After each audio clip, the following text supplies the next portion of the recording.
Darn it, I got too greedy. That final 2 million probably tipped them off. I should have just let it go. I sensed something fishy with that bill. Darn it.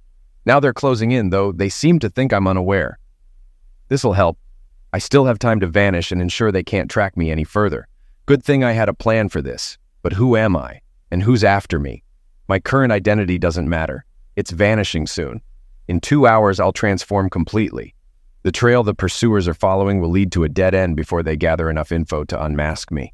What I am, or soon will be, is a hacker. A damn good one. And a furious one, with a short list of targets.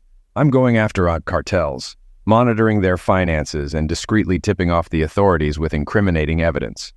Personally, I've nailed 4 politicians, at least 50 cops, a dozen soldiers across borders, and countless other turncoats. Plus, I've drained over $100 million from their accounts, keeping a cut for myself, but funneling about 80% to various charities, mostly aiding DAOs, dependents, and supporting rehab programs. Why, you wonder? It all started with my little sister getting mixed up with the wrong guy. I really didn't approve of him, but she wouldn't heed my warnings. I tried everything, but she made her choice. I did my best to look out for her after our folks passed away. I've always had a knack for computers. However, the 2 bleak years I spent in solitary despair after identifying what remained of her body elevated me from skilled to almost supernatural. Holed up in the basement of our parents' old place, I delved into dark secrets and mastered their manipulation. I uncovered backdoors in most security systems. At some point during those years, damning intel about a gang of fiends who tortured and homicided my sister landed in the DEA's lap. Rival gangs got wind that this gang had state evidence and were using it to negotiate deals, prompting them to act faster than the authorities. So the government saved a bundle on legal battles. Now, those on my tail are on the cartel's payroll, the same cartel I relieved of about $30 million. I really should have stopped at $28 million, but I stumbled upon another small account. I sensed something fishy about it, but I was young, foolish, and still seething. Once that money passed through 40 accounts in 6 countries, my anti-hacking system started sounding alarms. They planted a trace program on the account they targeted, where the breach originated. It'll take them some time. They had to sift through around 100 IP addresses before even reaching a chain of bypass servers. I plugged in the flash drive and executed a few commands. The trail leading to me was effectively severed, leaving them no access to data. The vacant building I called home went up in flames due to a homeless fire that spiraled out of control. The hard drives, memory cards, and all my personal documents went up in smoke in a desert fire. Convinced there was no salvaging any info from the ashes, I hopped in my van and headed west, arriving in Las Vegas 4 days later. "Sweetheart, I need your help. The computer's acting wonky again," I pleaded with my lovely wife, Linda. "Honestly, Mark, how can a 25-year-old guy be so clueless with computers?" she quipped, planting a quick kiss on my forehead. A few clicks and keystrokes later, I was back to checking emails. "Dinner's in half an hour." "Thanks, dear," I replied, watching her retreat to the kitchen. It's been 2 years since Linda and I tied the knot, and I still can't believe my luck. After leaving my old life behind, I reinvented myself, working as a trucker at a local lumber mill. With decent wages, thanks to our trade union affiliation, I carefully withdrew a couple $100,000 from one of my offshore accounts and bought a cozy 3-bedroom house on an acre of land. I built a discreet structure next to the house for storage and set up a hidden room to revamp my computer system. It looked like a regular concrete floor, but underneath, it housed stairs leading underground. I made the decision to lay off chasing down our dealers and cartels for a bit. I had enough cash tucked away in case of emergencies, and it seemed wise to vanish for a while and let things simmer down. However, I didn't want to lose my expertise, and I needed to stay current with new tech. The shop was for my hobby of restoring classic muscle cars. Since my wife had zero interest in that, she never stepped foot in my store. It also provided me with the solitude to go online and dabble a bit without her catching on. You might wonder why I keep this side of me hidden from her. Well, she knows me as a simple mechanic and truck driver with little computer knowledge. Obviously, when we first met and started dating, I couldn't just come clean about being a hacker known as Ghost in the cyber underground. Firstly, the feds were after me for several cyber crimes, eager to recruit me for their own purposes. Secondly, there were some dangerous criminal outfits running down for me. If they caught wind of me, things would have turned ugly fast. How would our relationship fare after that? Need you even ask? After we tied the knot, I had a few more precautions to take. It was for her safety. If she remained oblivious, They couldn't exploit her for information. No, it's better that she only knows the man she married. Let me tell you a bit about my wife. First and foremost, she's the most gorgeous woman in the world to me. I often hear in stories how each woman is deemed the most beautiful, and I wonder how that can be. I won't sugarcoat it. To you, she might just seem average in appearance, but to me, she's a goddess. It's all about differing perspectives and tastes. She stands at 5'6", with wavy, coppery bronze hair flowing down to her mid-back. Her emerald green eyes are captivating, and she's a size 34D, with a small waist, flat tummy, slightly wider hips, and an incredibly attractive posterior measuring 40 inches. Her legs are long, slender, toned, and sun-kissed. She boasts a slender nose, high cheekbones, dimples when she smiles, full kissable lips, and a modest chin that's not overly prominent. So, how did we meet? I was on duty at the sawmill one afternoon when she walked in. She needed a couple of boards for shelving in her new apartment. As we selected her order, she mentioned her lack of proficiency with tools. Seizing the opportunity, I offered to swing by after work to set up the shelves. My only request? She'd buy the beer, and I'd accept dinner as payment the next evening. From there, dinner transitioned into dancing. Sorry to disappoint, but there's no scandalous lovemaking tale here. Our date concluded with a simple, chaste kiss on the cheek. Truth be told, I was rather apprehensive around women. Allow me to explain. When I pilfered all that money from the cartel, I was a scrawny 19-year-old, weighing in at 110 pounds, a complete computer nerd. My romantic encounters up to that point were non-existent. Since relocating to Las Vegas, I've only had 3 encounters with courtesans. The first was underwhelming. She seemed robotic. The second, at a brothel in Pahrump, at least pretended to care. The third, also in Pahrump, was more instructional. I paid for the entire night and had her truly teach me how to satisfy a woman. Now, I was in a relationship with a woman I genuinely admired. It wasn't until our 5th date that we finally had lovemaking.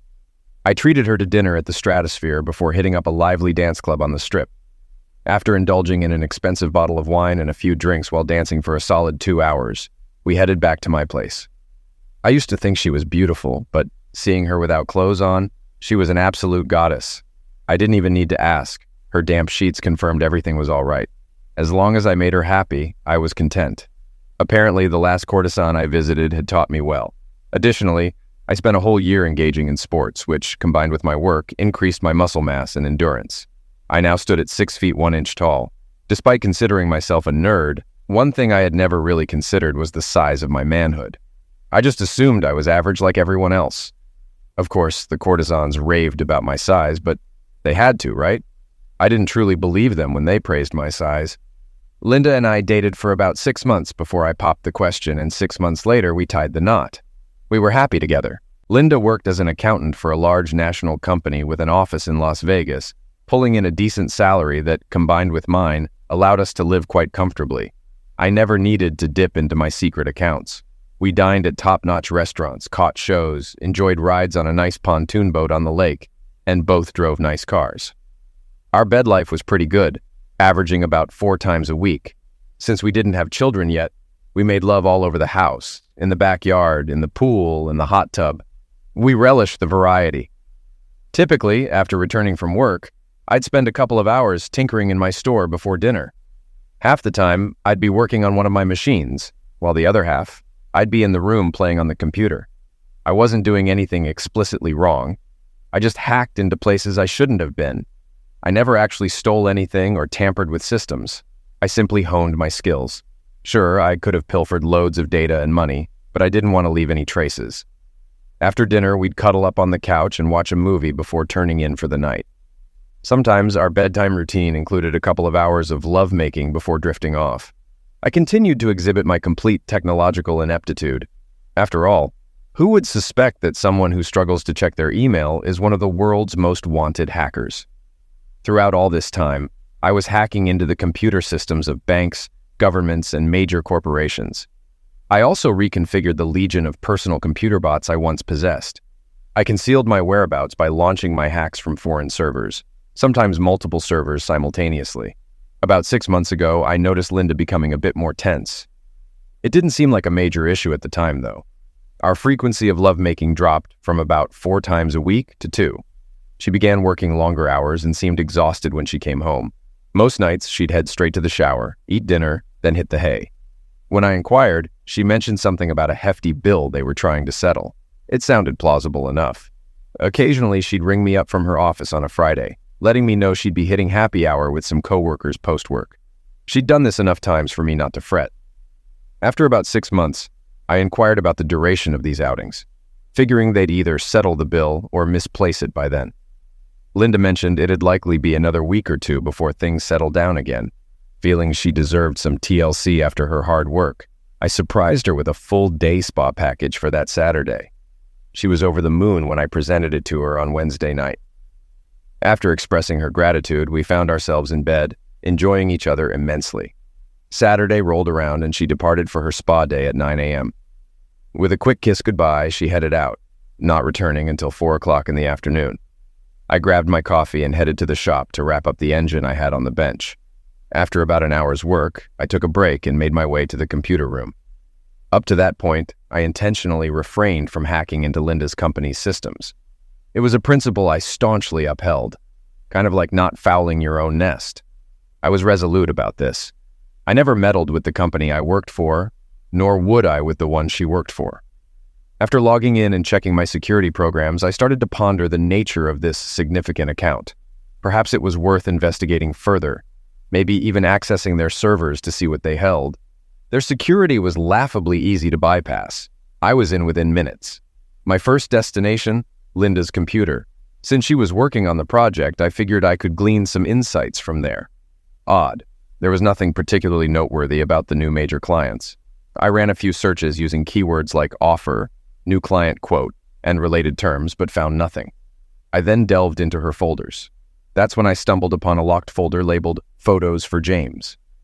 Why did Linda have a folder of photos for that little weasel?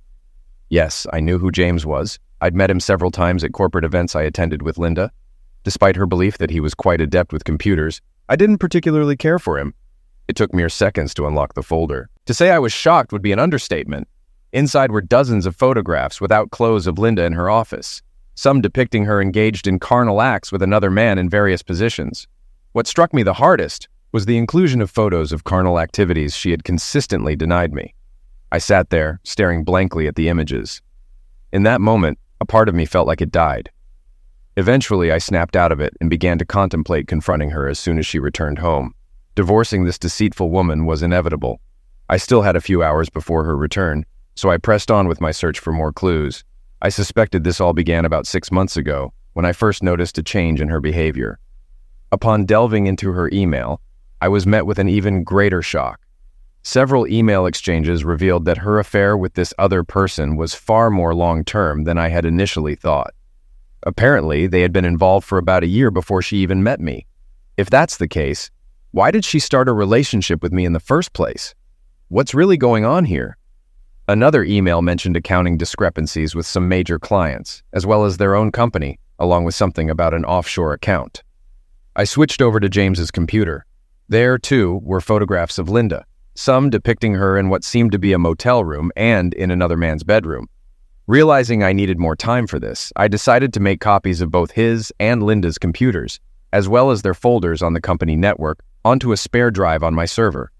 Out of habit, I checked the personnel folder on the server and paused when I noticed my name on one of the folders. Before disconnecting from the network, I discreetly installed spyware on both computers and the server, ensuring that all their activities would be redirected to my system. Needless to say, work on my cars took a back seat for a while. When Linda returned from her spa day, she expressed her gratitude with a night of passionate lovemaking. Yes, I was disgusted by her actions, but I'm only human. I couldn't pass up the opportunity for incredible closeness with such a beautiful, enthusiastic, and energetic woman. She could be the devil incarnate, and I'd still seize the chance. In my eyes, she was exactly that. Come Sunday, I returned to my shop. Linda was still asleep, so I took the opportunity to access her phone and install spyware on it. This way, text messages would be discreetly copied to my computer system, and all phone calls would be monitored and digitally recorded on a separate hard drive. I'd also be able to track her online activities. Linda left around 10 a.m., mentioning she was meeting a friend for a shopping trip. Since she had disabled the Find My Friends app on her phone, I resorted to hacking into her car's internal GPS to track her movements. Surprisingly, she indeed went to the mall. Once I confirmed she wouldn't be back soon, I seized the opportunity to take her laptop. My first task was to duplicate all its contents onto another hard drive. Subsequently, I installed a keylogger program and configured the camera for remote access. Aware that I didn't have much time before returning the laptop to its original place, I quickly skimmed through her browser history. It was then that I stumbled upon a second email address. I also noticed multiple visits to a bank in the Cayman Islands. That would require further investigation later. I wiped off some grease and oil from my hands and face to create the illusion of having worked on the car when I heard Linda return home. Then it was the usual routine: shower, dinner, a movie, and off to bed. For a week, I meticulously upheld the facade of an oblivious, caring husband. Each evening, I'd head to the shop, ostensibly to tinker with one of my cars for a couple of hours. In reality, I was sifting through heaps of data I had gathered. Then, on a Tuesday evening, I stumbled upon an exchange between Linda and James that piqued my interest. James cautioned her about deleting the browsing history on my laptop after using it. Why did she need my laptop? Sure, I had configured my laptop to connect to servers right after purchasing it, but the notion of spying on myself had never crossed my mind. The following evening, while reviewing the day's updates from their work computers, I noticed another data stream incoming. Instantly recognizing it as from my personal laptop, I prioritized it over everything else. As I delved into this new stream, it became evident that money transfers were occurring. I activated the laptop camera and redirected the feed to another screen. Linda was working on my computer, Bluetooth earpiece in place. The microphone captured her voice during a phone call. Using a third screen, I initiated a live feed of her conversation. I watched and listened as Linda, under James's guidance, transferred around $50,000 from a fabricated account at their company to a bank in the Cayman Islands. And all this was orchestrated through my computer. After completing the task, she wiped the day's history and logged out. What's really happening here? I hadn't yet had a chance to inspect my personnel file from their HR folder. To compound matters, I discovered I had been appointed as a computer security consultant, unbeknownst to me, of course. James, as the head of their IT department, apparently made the hiring decisions. Furthermore, I found several payments for my services, all funneled into the Cayman Islands account. It was clear. I was unwittingly roped into a scheme where Linda and James utilized my computer and IP address to transfer large sums of money from a fictitious account at their company to an offshore bank. Additionally, I learned of Linda and James's affair. Even before meeting Linda, I could sense I was being drawn into something sinister. It was time for a change of strategy. Now fully aware of the situation, I needed to assess the extent of the problem and devise a plan of action. It was dire. Upon scrutinizing the Cayman Islands account, I discovered nearly $10 million stashed away. Reviewing the transactions, I noticed they commenced about 6 months after Linda and I tied the knot. They had also attempted to obfuscate the computer used to execute the money theft. Adding to the complexity, a deeper dive into my personal file unearthed several alarming red flags. When the situation inevitably hit the fan, I was squarely in the crosshairs. So, what's my move now? Surprisingly, it wasn't too difficult to play it cool around this woman. Did she want to be engaged in physical relationship? I indulged her. As things progressed, I found myself enjoying both of them. What can I say? She's attractive. Yes, I seized every opportunity for closeness with her. The following Saturday, I delved into her emails from the beginning of our acquaintance. That's when I discovered they had singled me out as their scapegoat from the start. While she found me appealing and believed being engaged in physical relationship with me wouldn't be a hassle, she harbored concerns about my evident lack of computer skills. James, on the other hand, saw it as an advantage. The less I knew about computers, the less likely I was to uncover their scheme. Now it was time for a retaliatory plan. I began orchestrating everything. First, I opened a couple of new bank accounts. Then, I activated the bot army I had assembled. Most of these bots would serve as a distraction, but I had a small group that could be traced back. It would pose a challenge, requiring a skilled hacker to trace it to its source. I didn't want it to be too straightforward. Naturally, I deleted the personnel folder containing my name from Linda's company servers. Additionally, I hacked and altered all file transfers conducted on my laptop to display a different IP address. To prevent a recurrence, I unleashed a potent virus on my laptop and disconnected it from my clandestine servers. Later that evening, when I checked my email, I discovered that a virus had ravaged my laptop from the spam I had opened, virtually rendering it useless. I wasn't surprised to see concern etched on Linda's face when she saw the damage. The next morning, I stumbled upon a conversation between Linda and James. Apparently, they were nearing the end of their scheme. They just needed 2 more transfers to secure another $10 million before springing the trap on me. The plan was to suddenly uncover the theft. Naturally, since Linda would be the one to make the discovery, she would spearhead the investigation. Meanwhile, James, as the IT manager, would oversee the cyber aspect. No wonder all evidence pointed directly at me. Linda, of course, would file for divorce while I languished in jail. Then, in about a year, she'd marry James. Sure, there might be some suspicion regarding Linda's possible involvement, but she would deflect by citing her investigation and her belief that I had been concealing my computer knowledge from her. Moreover, it would appear evident that she was a sufferer, as I had specifically targeted her and exploited her to gain access to the company's computer systems. They chuckled at the idea of me fielding questions about the missing money when I was clueless about what the police were talking about. Linda offered to purchase me a replacement laptop, suggesting they could finalize the last transfers within the next 3 weeks. Now, I had a clear deadline. Come Monday, I informed my boss that I needed a week off for personal matters, which wasn't an issue given my surplus of free time. I scoured the internet to locate the toughest, most ruthless divorce attorney in town and scheduled an appointment for the following day. While they believed they had a 3-week window, they'd be fortunate to make it to 2. Upon returning home, I powered up the computer and got down to business. I accessed James's home computer for an IT expert. You'd think he'd be savvy enough to power it down when not in use, but no such luck. He merely turned off the monitor.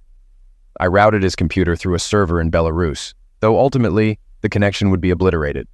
His computer would be a dead end for anyone attempting to trace it.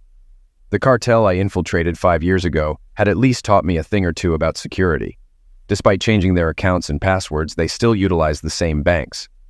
Updated passwords are only effective if you don't store them on personal computers, which are vulnerable to phishing attacks embedded in email links promising products any multimillionaire would desire.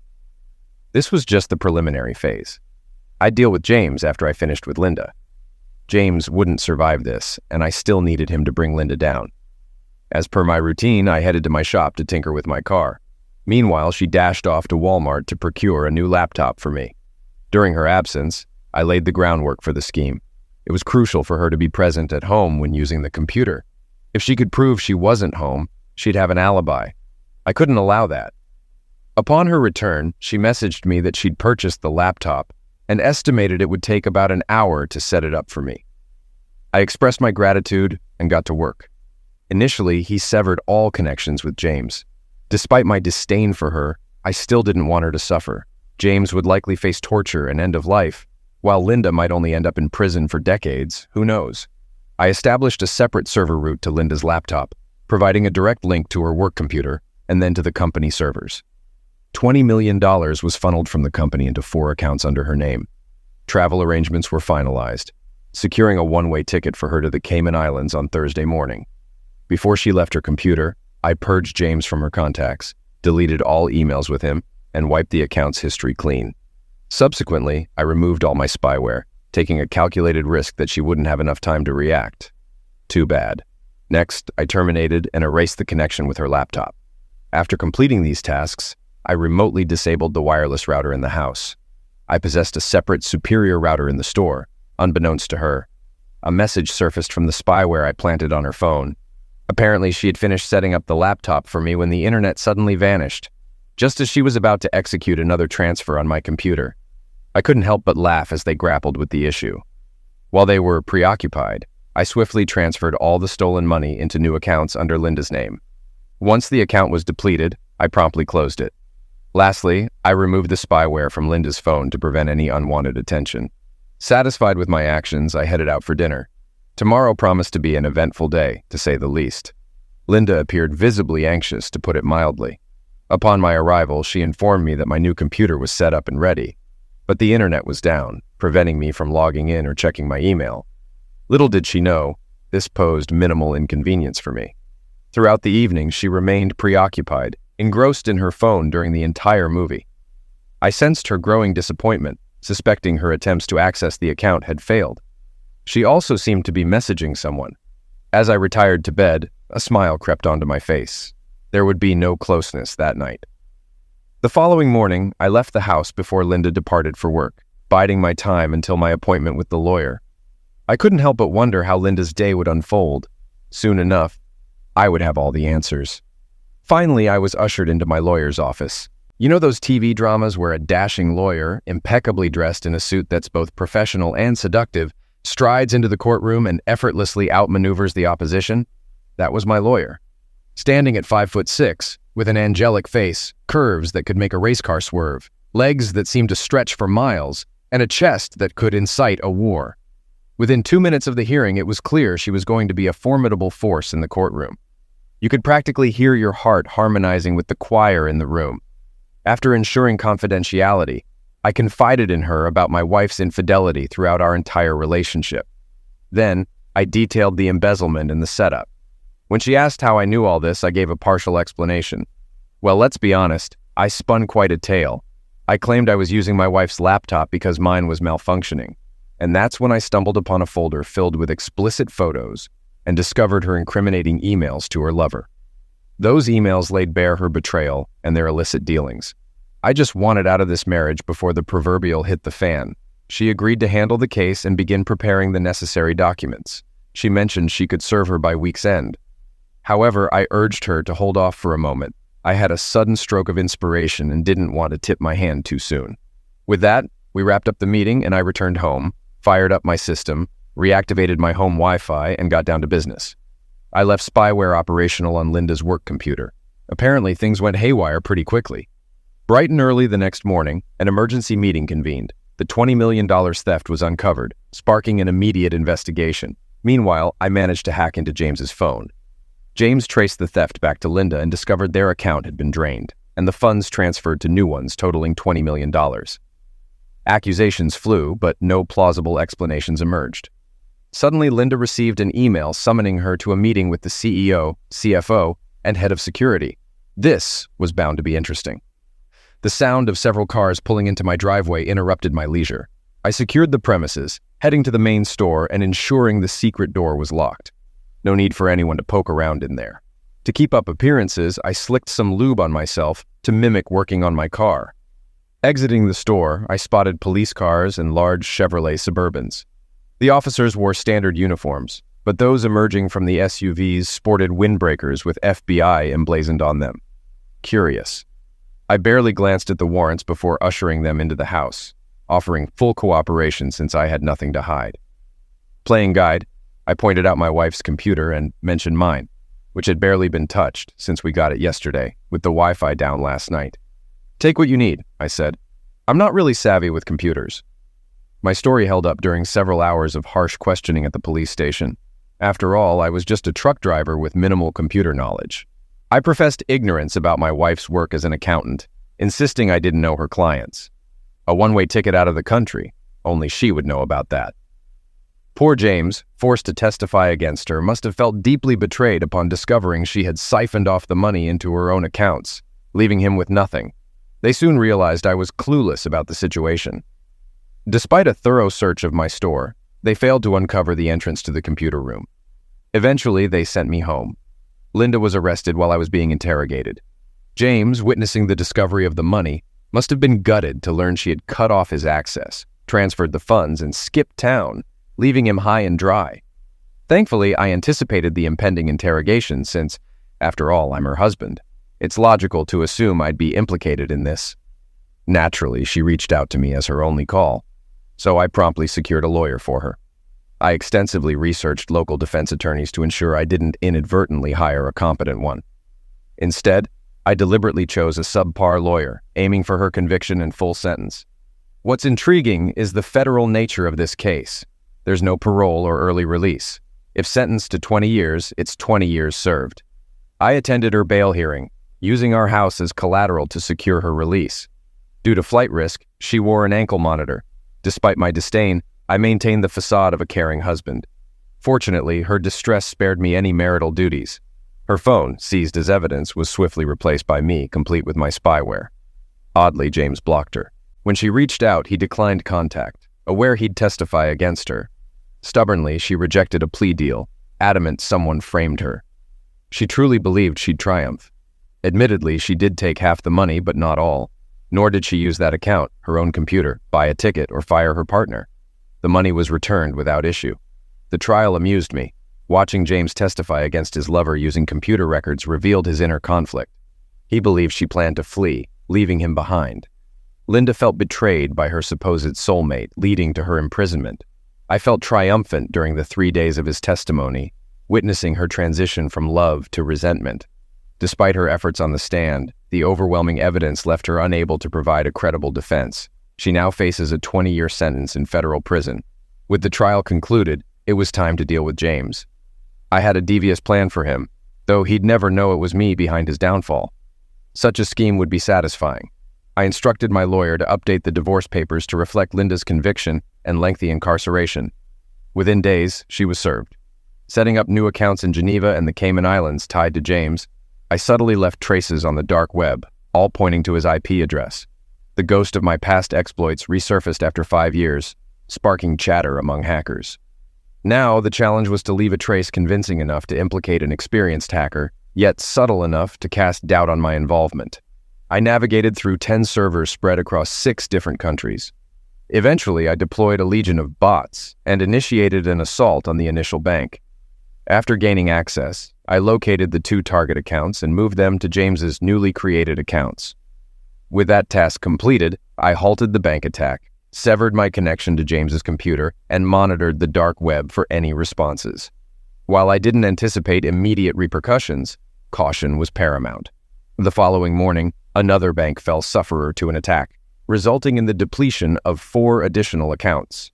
Now, $20 million resided in the account I had established for James, prompting a search for me. Though they would not uncover me, the digital trail would eventually lead to the Phantom.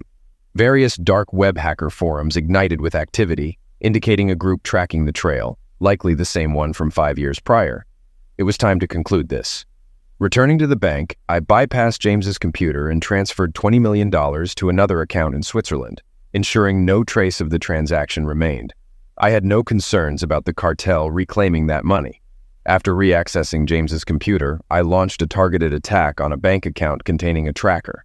This time, the sum was inconsequential. Only $2 million mattered, solely for the tracker it carried. Last time I fled because I was aware of the thefts and understood how the beacon operated. If I hadn't been informed about the money transfers or the accounts I possessed, and if I hadn't been aware of the tracker linked to that final account, I would have been apprehended. I'm curious to see how James will attempt to justify all this to them. It'd be interesting to watch them grill him about the money when he's clueless about what money they're referring to. Now it's time to sever connections with his computer and eliminate all traces of my involvement. This occurred a week later. I cleared out my computer room and repurposed it as a storage area. While I was wrapping up paperwork for a property I had bought in Montana through an anonymous C corporation, a news report aired about a missing person. James hadn't reported to work for a couple of days, and his whereabouts were unknown. His vehicle was discovered abandoned in a shopping center parking lot, yet he remained elusive. I pondered where he could have gone, but I had to return to packing. "No!" I shouted as they used the cattle prod on me once more, trying to extract information. "I swear I don't know what you're talking about." "Crap, Mr. Ghost," they retorted. "This time you slipped up. The tracking software led us directly to your computer. We found all the data on it. We recovered $2 million from the recent hack, but we want to know where the remaining $20 million is, along with the $30 million from 5 years ago. Give us this information, and we'll end your suffering swiftly. Keep lying, and it'll only get worse." However, I'm clueless. They seized me as I was about to enter my car at the mall. I felt a sharp prick in my neck from a needle. Then, darkness enveloped me. Several hours later, I regained consciousness aboard a private jet, securely fastened to my seat. That's when the interrogation commenced. I had no clue what they were referring to. They repeatedly referred to me as Ghost and inquired about the money they claimed I had stolen a few days prior. Allegedly, $20 million had vanished, along with another $30 million 5 years ago. My protestations of ignorance fell on deaf ears. When confronted with incontrovertible evidence on my personal computer, I was utterly shocked. I could provide them with the information they sought and meet a swift demise. Alternatively, they would extend my remaining, albeit brief, lifespan into unrelenting torment. I sealed my fate when I realized I had no responses to offer them at present. Suspended undressed from the ceiling of a bunker buried deep within the jungles of Colombia, I endured unspeakable torment. My legs were forcibly spread apart, granting them access to my genitals with the aid of cattle prods. It's been 3 agonizing days. On the initial day, I endured beatings for my silence. The following day brought the lash of a whip. Today, it's the agonizing jolt of cattle prods against sensitive areas. I truly wish I could provide them with answers. I dread what tomorrow, the day after, and the following days might bring. James departed over a month ago. His mutilated body was discovered on a Colombian roadside yesterday. Mark will vanish by day's end. After one final stop, I'll embrace my new identity. I've already dispatched all my belongings to a Denver storage facility, funded anonymously via bank transfer. Linda was escorted in and shackled to the table across from me. She appeared worse for wear. Orange certainly wasn't her color. No makeup, hair slightly unkempt, bags under her eyes. It seemed prison hadn't agreed with her yet. "How are you holding up?" I inquired. "Please, Mark, you've got to help me. I'm innocent," she pleaded. "Linda," I sighed, "there's nothing I can do for you. Besides, we're getting divorced." "Please, Mark, I didn't do it and I don't want a divorce." "Just sign the papers, Linda. It's over," I insisted. "Please, Mark, talk to James. He can help me. We were friends once. Please reach out to him," she implored. "Have you heard from James?" I asked. "No, I kept hoping he'd visit, but he never showed," she replied. "Well, he'll never come now. He was eliminated in Colombia." Her face drained of color in shock. "No, he couldn't have," she protested. "Perhaps he didn't know, but they believed he did. Now, Linda, it's best you sign the divorce papers and move on." "But you're leaving me with nothing," she cried. "You won't need anything here. You'll be here for the next 20 years. Please, Mark, you've got to help me. I can't endure staying here. I need to escape," Linda pleaded. "Please, it's time for me to share a story with you, Linda. Maybe this will shed some light," I replied. "About 5 years back, there was a skilled hacker known as the Ghost. He earned this moniker for his expertise in covering his digital tracks, like an elusive specter infiltrating computer systems. The Ghost embarked on a personal mission to target cartels. Over 30 million was pilfered from one cartel before they enlisted other hackers to hunt down this elusive phantom. Sensing the trackers closing in, the Ghost vanished, leaving no trace behind, and forged a new identity. He ceased all digital activities, except for occasional minor hacks for practice. To those around him, he appeared technologically inept, even to his wife. Yes, he fell in love and married. He cherished his wife deeply. But after 3 years of marriage, he stumbled upon a shocking truth. His wife was unfaithful, maintaining a relationship with her real boyfriend throughout their marriage. To compound matters, he discovered that his wife had married him solely to implicate him in the embezzlement scheme she and her boyfriend were orchestrating. Her eyes widened, and her complexion paled when I recounted their scheme to her. Determined not to let it unfold, the Ghost devised a plan for retribution. He hacked into their devices and work network to gather evidence, shifting the blame away from himself and directly onto his wife. He also ensured her boyfriend would believe she was cheating on him. The ultimate blow for his wife was orchestrating her lover's testimony against her, resulting in her lengthy imprisonment, shattering their hearts as they felt betrayed, much like the phantom felt by his wife, I explained. "You," she exhaled, processing the revelation. "Continue. With his wife taken care of, it was time to pursue her lover. Since the cartel was still hunting the phantom, why not exact revenge and make them believe they finally captured their target?" So, Ghost utilized his wife's lover's computer to pilfer a large sum from the cartel. Unfortunately, Ghost made a small error, leaving a trace back to the boyfriend. Consequently, the cartel traced the hack, leading to the boyfriend. Authorities suspect he endured torture for over a month before succumbing. Regrettably, he lacked the information the cartel sought. None of this is real or substantiated, but I thought this fictional account might help you cope. While I believe you are not entirely guilty, as the evidence suggests, you're far from innocent. Just sign the papers. Imagine the repercussions if someone discovers evidence portraying you as an informant. Her face flushed with rage. "You damn fool!" she yelled, lunging towards me. The guards promptly restrained her, securing her to the table with short chains, preventing her from reaching me. As they escorted her away, shrieking, I exited, heading to a cheap, disposable car parked at the mall. Leaving Mark behind, I walked to my true vehicle awaiting me, ready to drive away with my new identity.